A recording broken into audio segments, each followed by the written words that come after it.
আচার্য school চ্যানেলে তোমাদের সকলকে স্বাগত জানাই। আজকে আলোচনা করব তোমাদের পর্ষদের টেস্ট পেপার থেকে, দশম শ্রেণীর পর্ষদের টেস্ট পেপার থেকে তোমাদের জিওগ্রাফি 195 নম্বর পেজে টাকি গভর্নমেন্ট হাই স্কুলের যে সেটটা দিয়েছে তার কিন্তু 2 নম্বরের কোশ্চেনগুলো নিয়ে আলোচনা করব। আর এর আগের ভিডিওতেই আমি কিন্তু তোমাদের 193 নম্বর পেজে যে সমস্ত 2 নম্বরের কোশ্চেনগুলো ছিল সেগুলোর কিন্তু অ্যান্সার নিয়ে আলোচনা করেছি।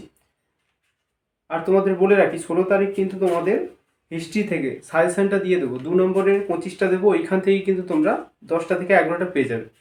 চলো এই ভিডিওটি শুরু করা যাক। সম্পূর্ণ ভিডিওটি ওয়াচ করবে আর অবশ্যই কিন্তু খাতায় নোট ডাউন করবে, কারণ খাতায় নোট ডাউন করলে কী হবে, তোমাদের নিজেদেরই পড়তে সুবিধা হবে। আর তোমরা তো জানো পর্ষদ থেকে কতটা গুরুত্বপূর্ণ থাকে তোমাদের ফাইনালে এক্সামের জন্য। পর্ষদের পেপারটা কিন্তু সবাই মন দিয়ে কিন্তু 10টা থেকে 15টা সেট কিন্তু করে যাবে। চলো শুরু করা যাক। দেখো তোমাদের এখানে পর্ষদের টেস্ট পেপার জিওগ্রাফি থেকে টাকি গভর্নমেন্ট হাই স্কুলে 195 নম্বর পেজে যে সমস্ত 2 নম্বরের কোশ্চেনগুলো দিয়েছে সেগুলোর অ্যান্সারগুলো কিন্তু অবশ্যই তোমরা খাতায় নোট ডাউন করবে। 1 নম্বর বলছে হিমশৈল কাকে বলে। অ্যান্সার দেখো, সমুদ্রের স্রোত ও তরঙ্গের আঘাতে মহাদেশীয় হিমবাহ থেকে বিশাল বরফের স্তূপ আলাদা হয়ে সমুদ্র জলে ভাসতে থাকে। সমুদ্র জলে ভাসমান এই পাহাড়ের মতো বিশাল আকৃতির বরফের স্তূপকেই কিন্তু হিমশৈল বলে। হিমশৈলকে ইংরেজিতে কিন্তু আইসবার্গ বলা হয়, আর আইসবার্গ শব্দটি কিন্তু একটা পর্তুগিজ শব্দ, এতটা দিলেই হবে। এবার হিমশৈলের একটা উদাহরণ দেব না, উত্তর আটলান্টিক মহাসাগরে প্রায়শই কিন্তু হিমশৈল দেখতে পাওয়া যায়।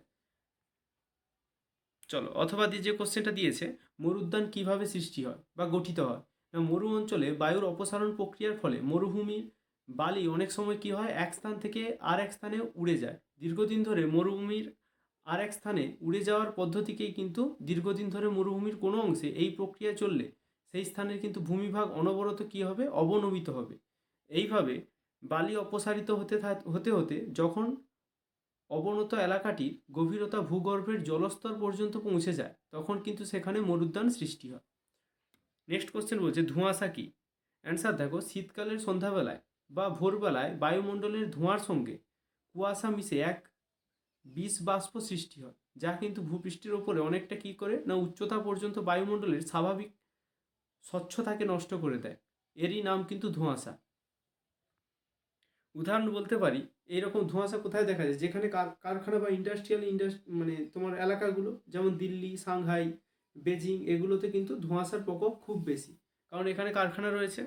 অথবা দিয়ে যেটা বলছে সিজিকি কি, জ্যোতির্বিজ্ঞান অনুসারে সূর্য, চাঁদ ও পৃথিবী নিজেদের কক্ষপথে পরিক্রমণ করতে করতে যখন চাঁদের কেন্দ্র, পৃথিবীর কেন্দ্র এবং সূর্যের কেন্দ্র একই সরলরেখায় অবস্থান করে তখন সেই অবস্থানকে সিজিকি বলা হয়।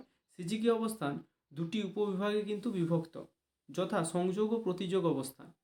3 নম্বর কোশ্চেন বলছে রিইউজ ও রিসাইকেলের মধ্যে দুটি পার্থক্য লিখতে বলছে। আমি তোমাদের সংজ্ঞাটা করিয়ে দিচ্ছি, এখান থেকে তোমরা পার্থক্য পেয়ে যাবে। অ্যান্সার কি দেখো, পুনর্ব্যবহারযোগ্য বজ্র পদার্থকে নতুন পণ্যে রূপান্তরিত করার প্রক্রিয়াটাকেই বলা হয় কিন্তু রিসাইকেল। এই প্রক্রিয়াটির জন্য উপাদান সংগ্রহ, পরিবহন এবং প্রক্রিয়াকরণের জন্য উল্লেখযোগ্য পরিমাণে শক্তি এবং সংস্থান প্রয়োজন, তবে এটি প্রাকৃতিক সম্পদ সংরক্ষণ এবং বজ্র হ্রাস করতে সহায়তা করে। পুনর্ব্যবহার করা বজ্র পদার্থ থেকে উৎপন্ন দূষণের পরিমাণ কমাতেও সাহায্য করে যখন সেগুলি সময়ের সাথে ভেঙে যায়। অন্যদিকে পুনর্ব্যবহারের মধ্যে দিয়ে বিদ্যমান পণ্য বা উপকরণগুলির কী হয়, মূল উদ্দেশ্য পূরণ হওয়ার পরে তাদের বর্জন করার পরিবর্তে বিকল্প ব্যবহার খোঁজা জড়িত। এর অর্থ হতে পারে দাতব্য প্রতিষ্ঠানকে পুরানো পোশাক বা গৃহস্থালির সামগ্রী দান করা, ভাঙা জিনিস মেরামত করা, এগুলো কিন্তু রিসাইকেলের একটা উদাহরণ। বা নিষ্পত্তিযোগ্য ব্যাগগুলির পরিবর্তে কিন্তু পুনরায় ব্যবহারযোগ্য ব্যাগ ব্যবহার করা, এগুলো রিসাইকেলের মাধ্যমেই কিন্তু রিইউজ সবসময় রিসাইকেলের ওপর কিন্তু নির্ভরশীল। অথবা দিয়ে যেটা বলছে ইউট্রিফিকেশন বলতে কী বোঝে, এটা খুবই গুরুত্বপূর্ণ কোশ্চেন। না, ইউট্রিফিকেশন হলো পুষ্টির লবণ দ্বারা জলের যে সমৃদ্ধিকরণ, যা বাস্তুতন্ত্রের কাঠামোগত কী করে পরিবর্তন ঘটায়, যেমন শৈবাল এবং জলজ উদ্ভিদের উৎপাদন বৃদ্ধি করবে, মাছের প্রজাতির পরিমাণ হ্রাস করবে এবং জলের যে গুণমানের সাধারণ অবনতি এবং অন্যান্য প্রভাব কিন্তু ব্যবহার করাকে বলা হবে কিন্তু ইউট্রিফিকেশন। তাহলে ইউট্রিফিকেশন কি না, জলে দ্রবীভূত জলে দ্রবীভূত অক্সিজেনের পরিমাণ হ্রাস করবে। এক কথায় যদি বলি ইউট্রিফিকেশন কি না, ইউট্রিফিকেশন হলো ফসফেট গঠিত যে সমস্ত রাসায়নিক সার বা বজ্র পদার্থ কি করে না, জলে দ্রবীভূত অক্সিজেনের পরিমাণটাকে হ্রাস করে দেয় এবং জলজ উদ্ভিদ বা শৈবালদের কি করে বৃদ্ধি করে দেয়। তাতে কি হবে, জলে দ্রবীভূত অক্সিজেন পরিমাণ যদি না জলে প্রবেশ করতে পারে, তাতে কি হবে, মাছেদের মৃত্যু ঘটবে। তাকেই কিন্তু আমরা বলবো ইউট্রিফিকেশন। ইউট্রিফিকেশনের ফলে জলজ উদ্ভিদ কী হবে, মারা যাবে।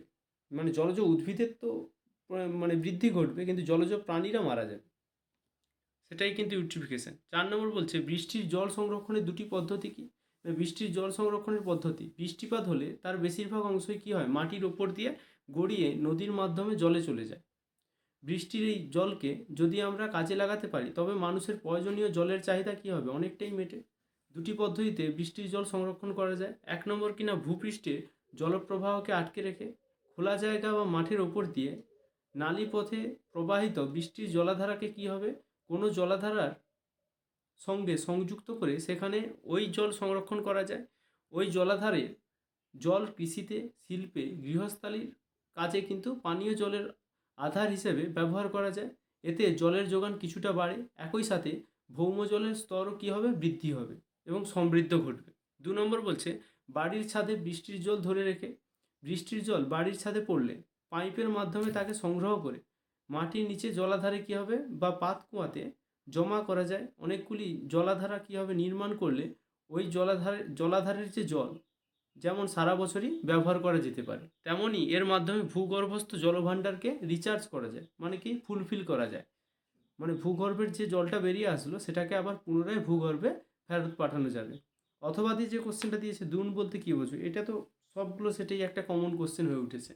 দুন বলতে কী বোঝো না, শিবালিক পর্বতের উত্তরে শিবালিক ও হিমালয়ের মাঝে সৃষ্ট অনুদৈর্ঘ্য নিম্ন উপত্যকাকে কিন্তু উত্তরাখণ্ডে স্থানীয় ভাষায় দুন বলা হয়। উৎপত্তি দেবে না, শিবালিক পর্বত মূল হিমালয়ের অনেক পরে সৃষ্টি হয়েছে। শিবালিকে উত্থানের ফলে হিমাদ্রি ও হিমাচল থেকে আগত নদীগুলি গতিরুদ্ধ হয়ে হ্রদ সৃষ্টি করে এবং তা পলি, বালি ও নুড়ি দ্বারা কী হতে থাকে, ভরাট হতে থাকে।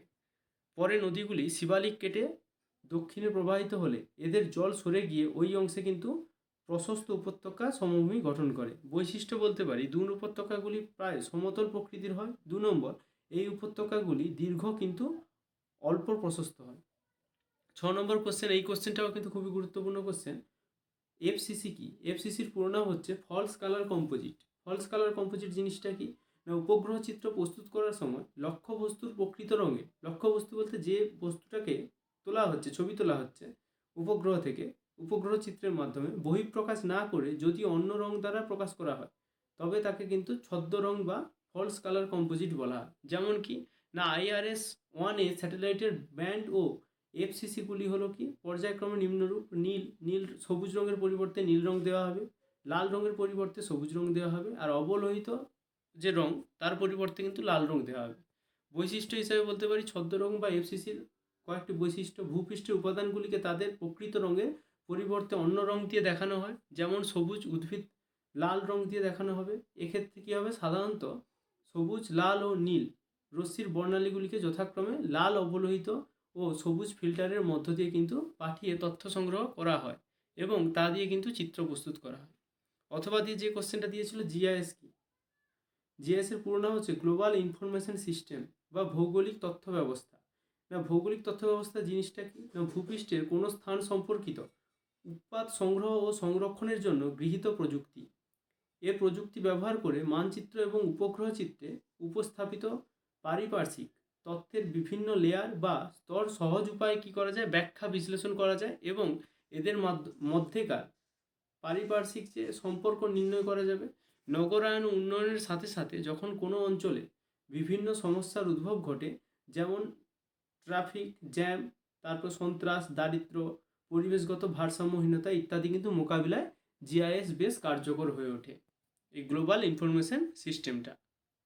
চলো, তোমাদের এই কোশ্চেনগুলো আজকে কমপ্লিট করে দিলাম। এর পরবর্তী সেটটা যেটা আছে, তাহলে 195 নম্বর পেজের যে সেটটা ছিল সেটা কিন্তু আলোচনা করে দিলাম। এর পরবর্তী সেটটা যেটা আছে সেটা নিয়েও কিন্তু আমি চলে আসবো, তাই অবশ্যই চ্যানেলটিকে সাবস্ক্রাইব করে রাখবে আর 16 তারিখের ওই হিস্ট্রিটার দিকে কিন্তু অবশ্যই চোখ রাখবে। Thank you. আজকে এই পর্যন্ত। আর তোমাদের জিওগ্রাফির সাজেশন কারা কারা পেতে চাও তারা অবশ্যই কিন্তু কমেন্ট করে জানাবে, আর অবশ্যই জানাবে যে ভিডিওটি কেমন লাগলো। Thank you. আজকে এই পর্যন্ত। মন দিয়ে পড়াশোনা করো আর যতটা সম্ভব সোশ্যাল মিডিয়া থেকে এখন দূরে থাকো।